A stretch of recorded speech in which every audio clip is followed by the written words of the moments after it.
All right, so again, what that was that ice underneath turning to steam and then coming up through the lava, and we get those bubbles. So this here, this is something called Pele's hair. Pele's hair, these very thin, long filaments of lava, and these get formed in nature when lava has gone off of an edge, but then picked up by the wind. So it gets blown into these very thin strands here. They are named after the Hawaiian goddess of volcanoes, which is Pele. However, in Icelandic, these are instead going to get called witches' hairs or nornahau. As you can see, they do cool down very, very quickly. They go from orange to black in just a couple of seconds. Because of how thin these are, that does also make them incredibly fragile and therefore difficult to find outside in nature. Just because around that erupting volcano, something like that's going to get destroyed immediately. So I do have just another block of ice here, and so I'm going to put this on the lava there. Just going to add a little bit of pressure on top of it as well.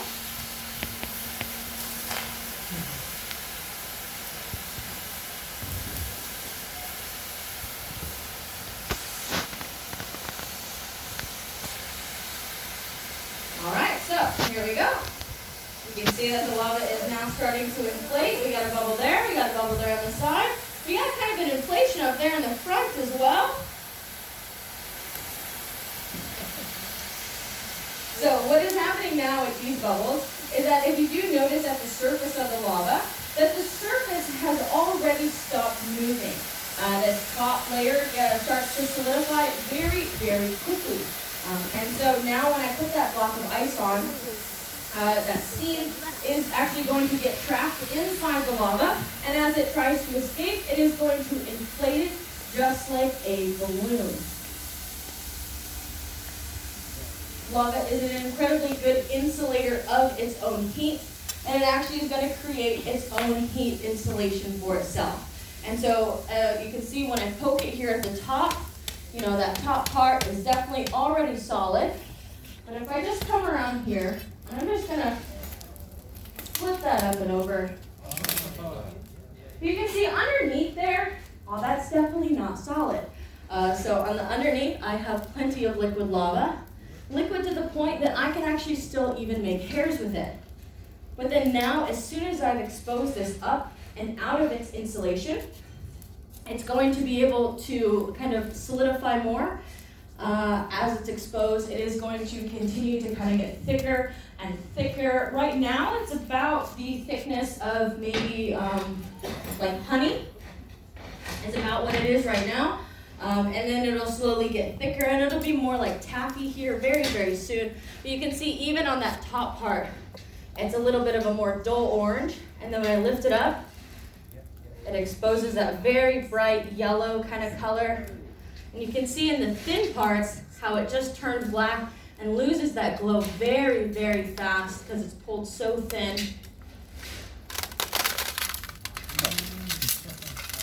Listen to the crunch as it has become a solid. And then it just kind of holds whatever weird shape it's taken the form of.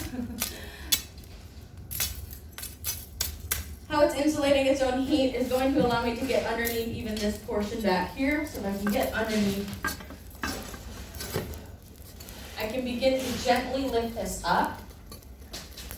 And if you notice, the big piece, as I lift up, is going to start to drag and pull along with it. And so it's dragging because as of right now, the entire outside, the top and the bottom of the lava, are completely solid. But since it's insulating and the middle is more melty, it's more gooey, it's going to bend. And then when I release it though, it's going to then just hold its shape as the whole thing becomes a solid. And I can actually even still come back down here, again, kind of solidified at that surface. But if I just get right beneath it, I can pull it up, and now it's a bit more of that kind of taffy texture. It's much harder for me to pull up now. It's a little bit too thick. I can't really pull it too much. It doesn't come apart anymore. and it's now kind of more of just one big sticky mass. So this process of how the lava is insulating itself, this is going to be the exact process in nature that causes lava tunnels to get formed.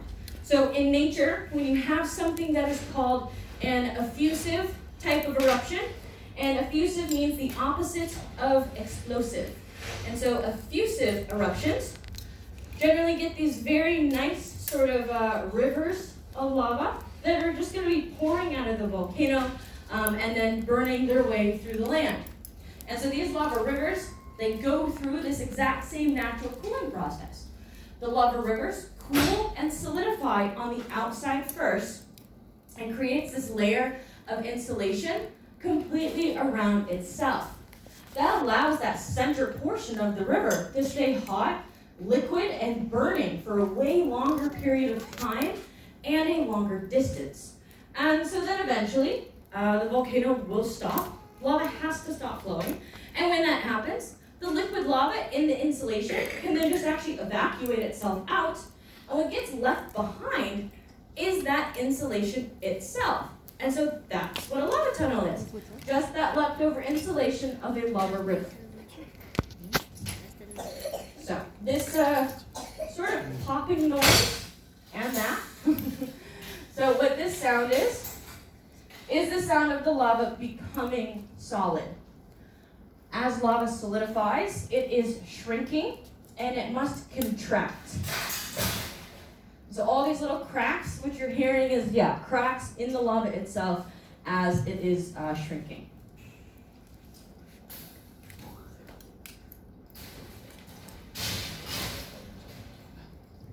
Right, so I'm going to grab my little temperature reader now, though, and I'll give you a little update of where the lava is at. When the lava came into the room, it was 1,100 degrees Celsius. So where I put that ice, that's 2,000 degrees Fahrenheit. So where I put the ice, this is going to be the coolest part of the lava now. So where I put that ice has dropped all the way down to a very chilly 560 degrees Celsius. That's about 1,040 degrees Fahrenheit. I'm going to take from where I had the lava kind of blub out there at the end. Down there, the lava is 635 degrees Celsius, which is 1,175 degrees Fahrenheit. So I'm going to take from inside of that bubble, where even though it's broken, it has been covered for the longest amount of time. Inside of there is 680 degrees Celsius, which is 1,250 degrees Fahrenheit. And so here I do have just a very tiny little piece of paper here. And so I'm just going to throw that in right there. Whew. As you can see, that does catch on fire immediately. And that is what we call our homemade lava lamp. Thank you.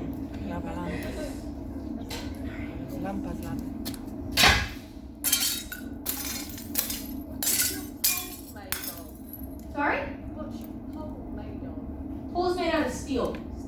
Melting point of this is 1,500 Celsius.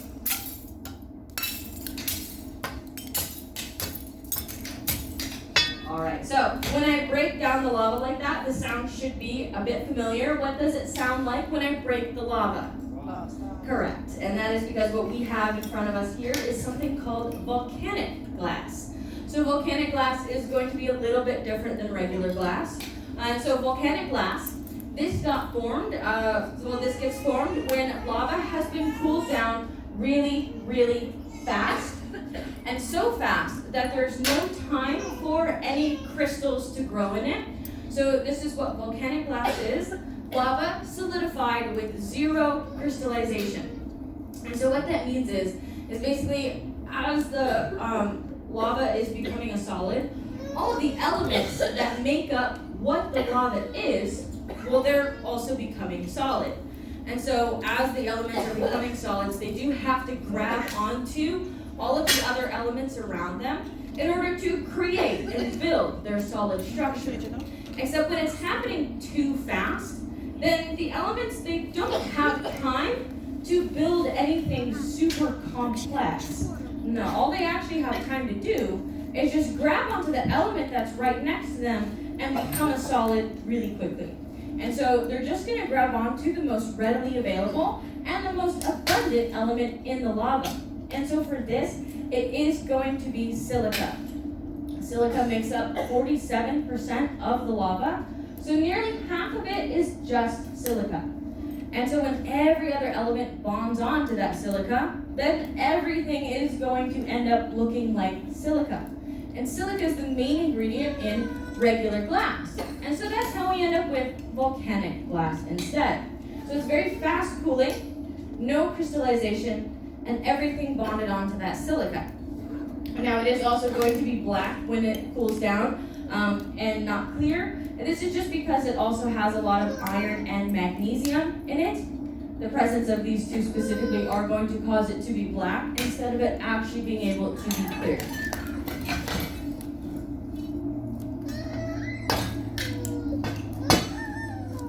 Alright, so I am going to pick up this piece now and I'll bring it around and show everybody what the inside of it looks like.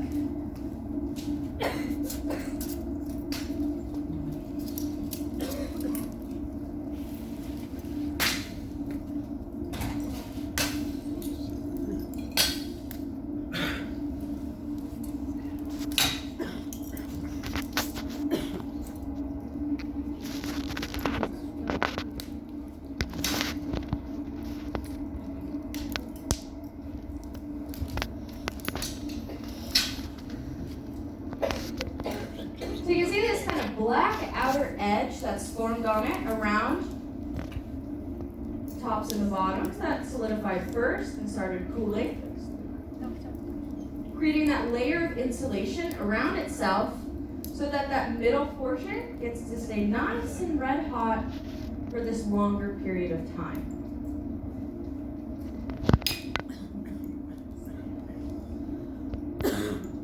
Anywhere that you see on this lava that it is still the red color, what that means is that that part of the lava is above 600 degrees Celsius still. That's about 1,100-ish Fahrenheit.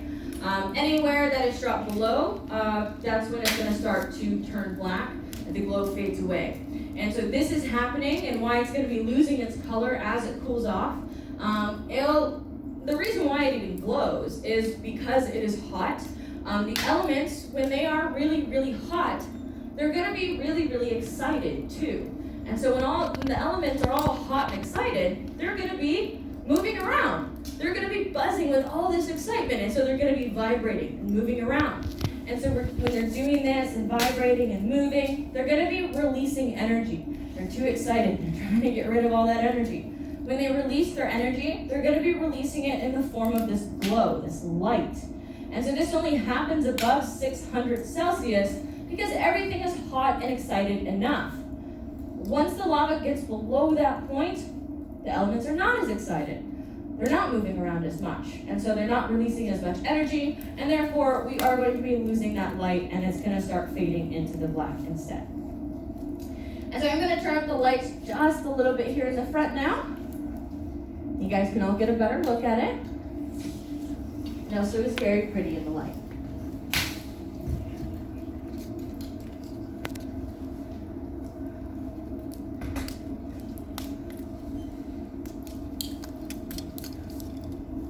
Do I have any questions so far?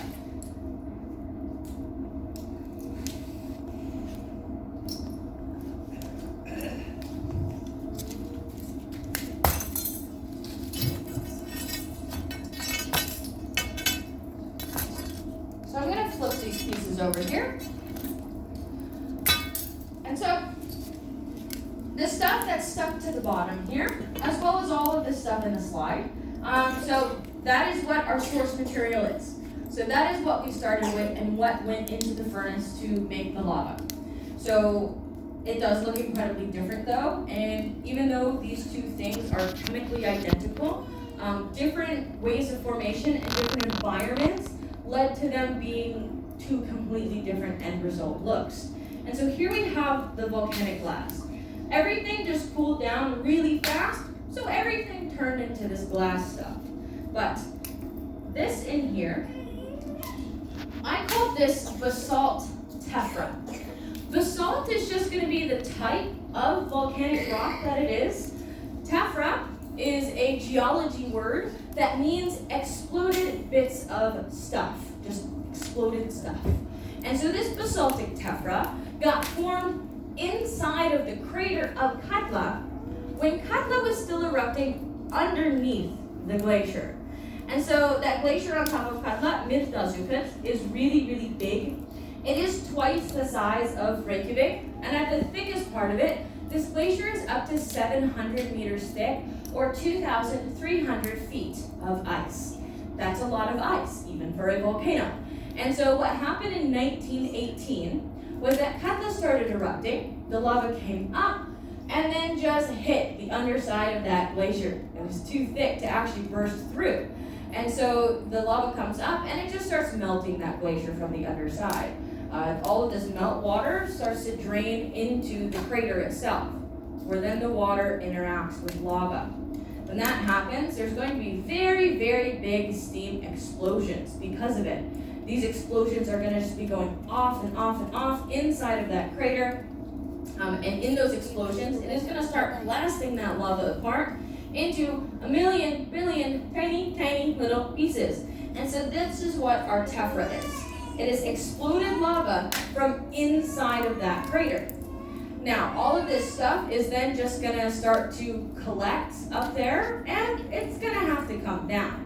And what happens next is going to be a very, very large glacial flood. These floods are going to come bursting out of the ice down the side of the volcano, making their way through the land, where they will take down everything. Houses, roads, and bridges do not stand a chance against these floods. Everything washes away. The water will go out to the ocean, but what gets left behind on land is going to be a black desert as well as black beaches. And so this is where our black deserts and beaches come from, on the south coast. It's all actually exploded lava from inside of a crater that had then been brought down by a glacial flooding event. And so this particular eruption of Katla in 1918 brought down so much exploded lava, it extended Iceland's entire southern coastline by 4 kilometers. So this is a massive amount of material that gets brought down, and that's just from one eruption. And then so from there, all we have to do is we go to the part of the desert where we know the 1918 deposits are. We can scoop it up, throw it into our furnace, melt it down, and boom, we have brand new lava. So yeah, 2 chemically identical things, the glass and the tephra. But different environments gave 2 totally different looks from one another. I always find that so neat. Questions? So I'm going to see if I can break this now. I am unsure. It might need a little bit more time to solidify here, but I'm going to try and flip it. Yeah, looks like it's going to need a little bit more time. So actually, if I am unable to actually break it, give kind of one hit right away, what that tells me is that the piece actually isn't even completely solid in the center there. Yeah.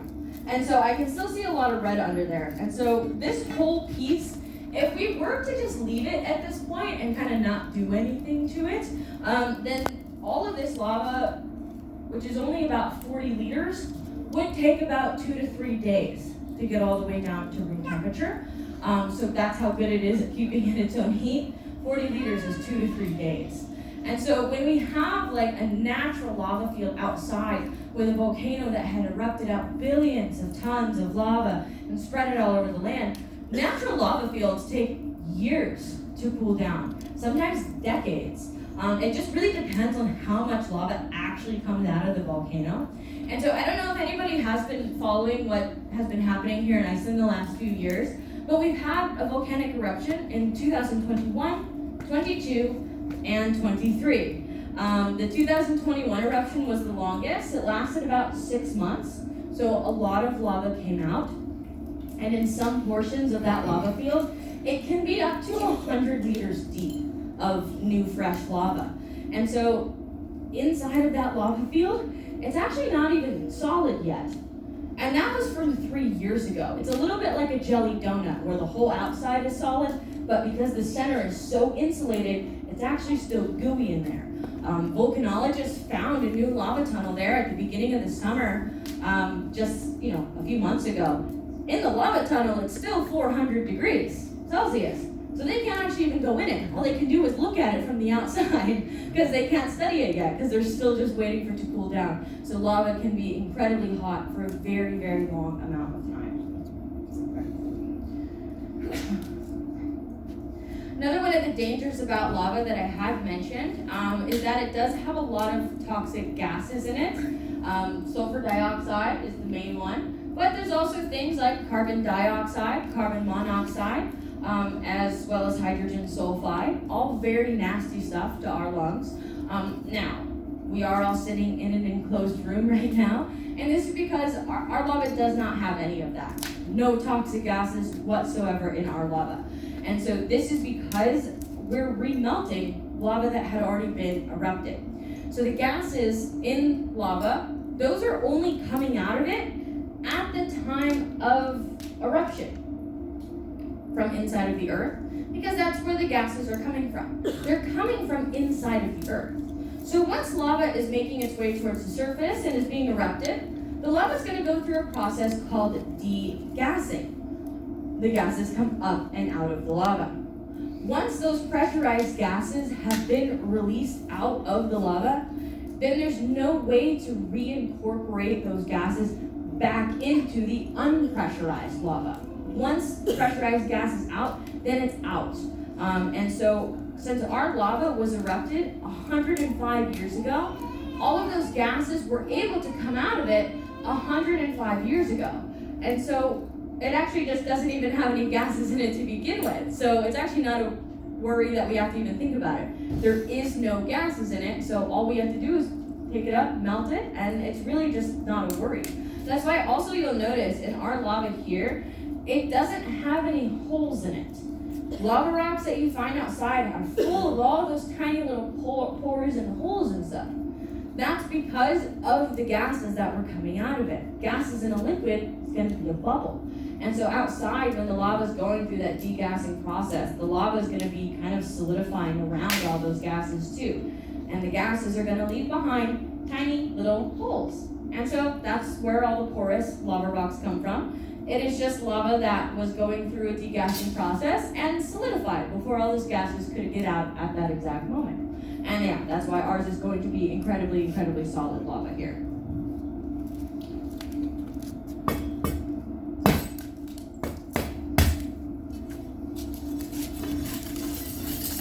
There we go. All right, so I'm just gonna flip that there. Kind of pull apart these pieces so you can see just how bright it is still in there, just how red some of these pieces are underneath.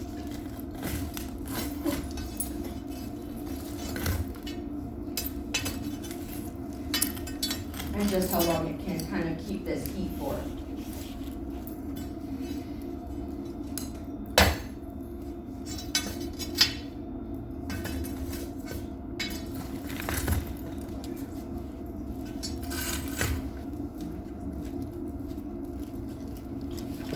See how hot it is actually.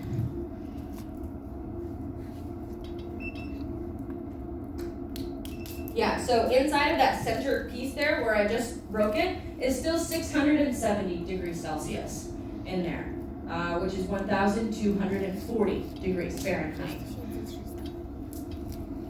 Here, I'll take from the surface. We'll see how hot it is at the top. Top's a bit cooler, 450 Celsius at the top there, 840 degrees Fahrenheit. So actually, since you guys can see it, you guys can see how red it is underneath, but at the top, it is completely black.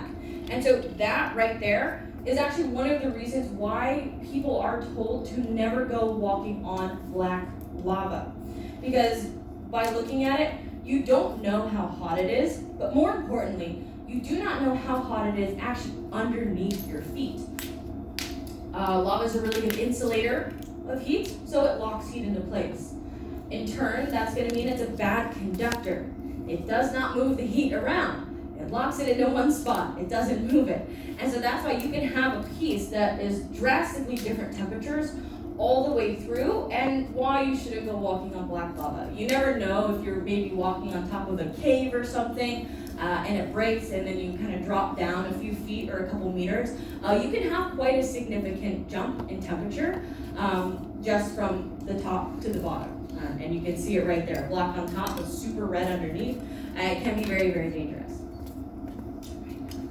So, do I have any questions at all? Yeah? How do you dispose of the volcano? Yeah, so we're actually not going to dispose of it. So as soon as everybody leaves this room, Nathan is going to come back in here. He's going to scoop all of this out into like a big kind of wheelie trolley. He's going to take it to the back and he's going to put it back into the furnace. We are going to remelt this because what we do remove a lot of the mass. Basically for our souvenir shop, we sell the lava, and so we do remove mass doing that, and then also we basically replace the mass that we take. Underneath here you can see that tephra sticks to the bottom, so when we throw it back in, we're also adding in several kilos of new material every single time that we do it, so we can kind of keep remelting it over and over again. So, well, if I don't have any questions, then I will give you my last fun fact about lava before you all go. And so, my last fun fact is that lava is really, really heavy. It is dense, and it is 3 times denser than water. All of us people in the room, we are mostly made out of water. And so, because of the density difference between people and lava, it is physically impossible for us to sink in it. And so if any of you do one day find yourselves tripping and falling into the crater of a volcano, good news for you, you will not be drowning in it. You cannot drown in lava. Physically impossible. I will say you do have a couple other problems on your hands at that point, for sure, but drowning is not going to be one of them. Fine, right? All right, so with that, I would like to thank you all so much for coming to the show. I do hope that you enjoyed it. Thank you so much. Thank you.